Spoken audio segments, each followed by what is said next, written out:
सुतो पियो आहे घर में, असांजा घर बुॾी विया, असांजो फसल वियो, असां बर्बाद थी वियासीं, खंड असांखे बदन खां चढ़ी वियो, असांजो कुझु इंसाफ़ नथो थिए। दरोगे जी ॻाल्हाइसीं, दरोगो चई मां सुतो पियो आहे, अञा निंड थो करे, असांजा बच्चा विया बुॾी, असांजो इंसाफ़ कयो। दरोगो पगार खाइण जे टाइम पगार खाए थो, असांखे पंहिंजो वाह ॿधी ॾिए, ॿियो कुझु ई कोन्हे। असां ज़ुल्म आहे, असांजा घर बुॾी विया।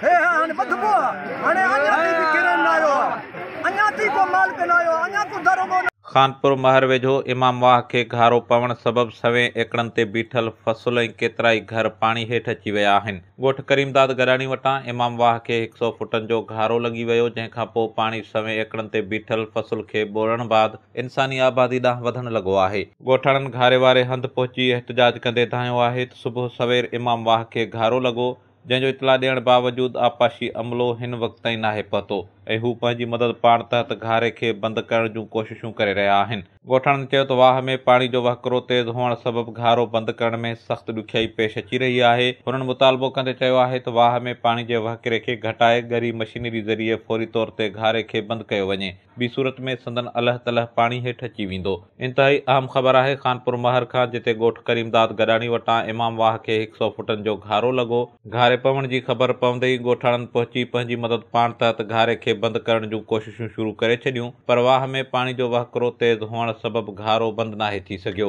इन हवाले सां ॻोठाणनि एहतजाज कंदे दाहियो आहे त आपाशी अमले खे इतला ॾियण बावजूदि हिन ताईं को बि ज़िम्मेवार आफ़ीसर वटि नाहे पहुतो, जॾहिं त घारो पवण खां पोइ पाणी जे तेज़ वहकिरे सवें एकड़नि ते बीठल फसल खे ॿोड़ण बाद संदन घरनि ॾांहुं वधी रहियो आहे।